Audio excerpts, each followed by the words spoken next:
June 1944. Western Europe. The Allied invasion of Normandy has begun, and with it, the final phase of the war against Nazi Germany. American infantrymen push inland from the beaches. Tanks grind forward through hedgerows. Fighter bombers scream overhead. To most observers, this looks like a war decided by armor and air power. But the German soldiers facing the Americans fear something else. Not tanks. Not aircraft. Artillery. That fear was not anecdotal. It was systematic, documented, and repeated thousands of times. Throughout the Northwest Europe campaign, from June 1944 to May 1945, American intelligence officers interrogated captured German soldiers. The reports were filed, archived, and preserved. Again and again, when German prisoners were asked which American weapon they feared the most, the answer was the same. American artillery. The fear showed up not just in words, but in behavior. German units learned to move only at night. They dispersed forces constantly. They limited their own artillery fire to brief bursts followed by immediate displacement. And above all, they learned to fear the sound of a small aircraft engine high overhead. The Piper L for Cub. When German soldiers heard that engine, they knew they had minutes. Not hours. Not time to dig in. Minutes. American artillery was not feared because American guns were better. They weren't. German artillery pieces were excellent. In some cases, superior in range and power. The difference was not the hardware. The difference was the system. The Americans had built an artillery system that functioned like a single weapon with hundreds of barrels. A system that could see the battlefield, calculate solutions instantly, and deliver massed fire faster than any army in history. And once that system came online in Normandy, the German army in Western Europe never recovered. To understand why German soldiers feared American artillery more than anything else, you have to go back long before Normandy. You have to go back to classrooms, firing ranges, and chalkboards in Oklahoma. Fort Sill. After the First World War, American artillery officers studied the conflict obsessively. The data was clear. Artillery had caused more casualties than any other weapon. But it had also been wasteful, slow, and inefficient. Batteries operated independently. Coordination was poor. Massed fires required days of planning. Targets of opportunity were usually missed. The officers at Fort Sill understood the problem. Artillery was powerful, but it was blind, fragmented, and slow to respond. Major Carlos Brewer was one of the first to attack the issue. He simplified firing charts. He standardized surveys. He improved positional accuracy. But even with those improvements, one problem remained. Math. Computing firing data was slow, complex, and vulnerable to error. Batteries had to calculate range, deflection, charge, elevation, wind, temperature, and barrel wear. Every gun was a separate problem. Then came Orlando Ward. Ward proposed something radical. Centralized control. Instead of every battery computing its own firing data, Ward created the Battalion Fire Direction Center. One brain. Multiple guns. The Fire Direction Center would receive target data, compute solutions, and transmit orders to all batteries simultaneously. For the first time, artillery could truly mass fire on demand. But it was still too slow.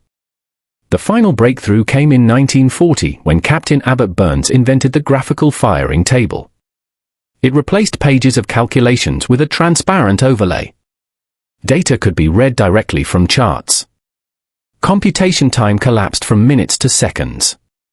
By the time America entered the war, the system was complete. Forward observers identified targets. Fire direction centers computed solutions instantly. Multiple batteries fired together. Rounds arrived simultaneously. 3 minutes from sighting to impact. No other army could do that. By the summer of 1944, the system was fully operational in Europe. German prisoners noticed immediately. Interrogation reports from Normandy tell the same story. Fire arrived without warning. No ranging shots. No adjustment fire. Just sudden, accurate explosions on concealed positions.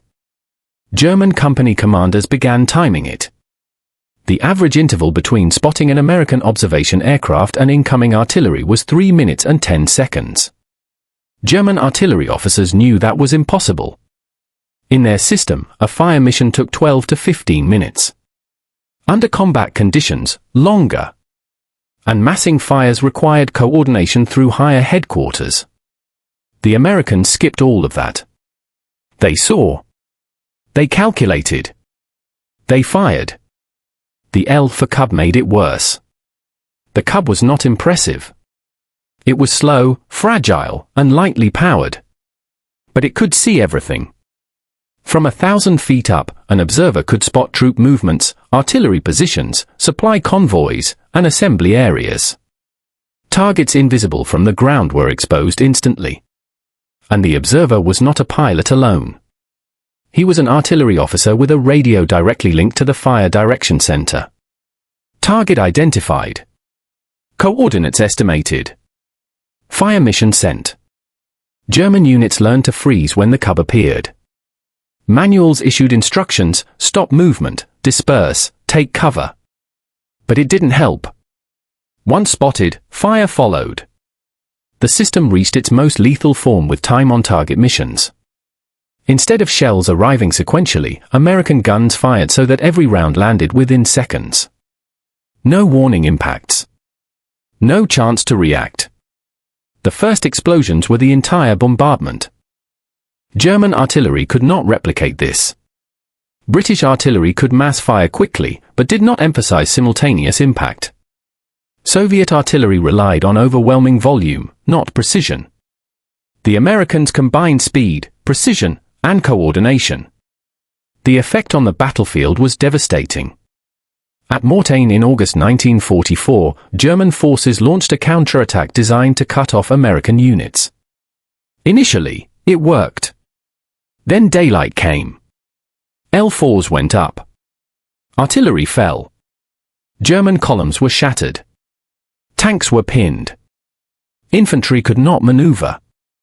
By August 10th, the offensive had collapsed. At Hill 192, near Sentlow, American artillery fired more than 20,000 rounds in a single day. Time-on-target missions hammered German defenses throughout the night. When infantry advanced, resistance was broken. At Elsenborn Ridge during the Battle of the Bulge, American fire direction centers coordinated 348 guns across multiple divisions. German attacks were destroyed before they could gain momentum. German histories later admitted it. The northern attack failed because of artillery. Not tanks. Not aircraft. Artillery. German counter-battery efforts failed as well.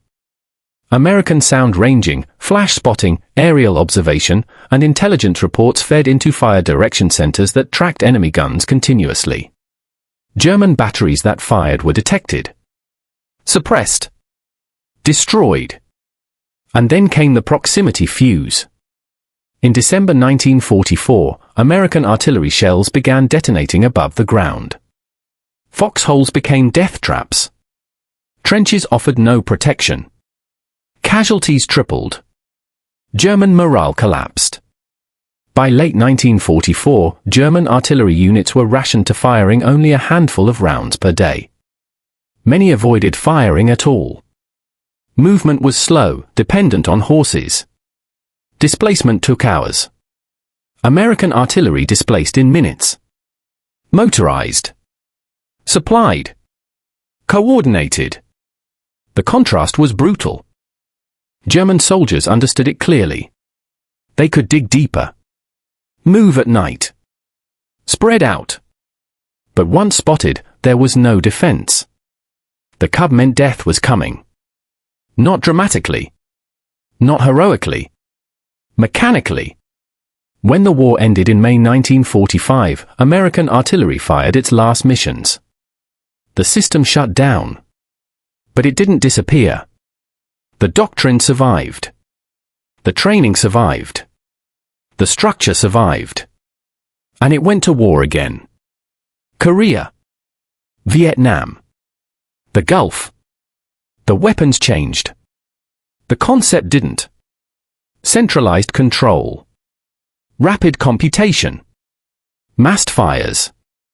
The lesson was simple. Wars are not won by individual weapons. They are won by systems.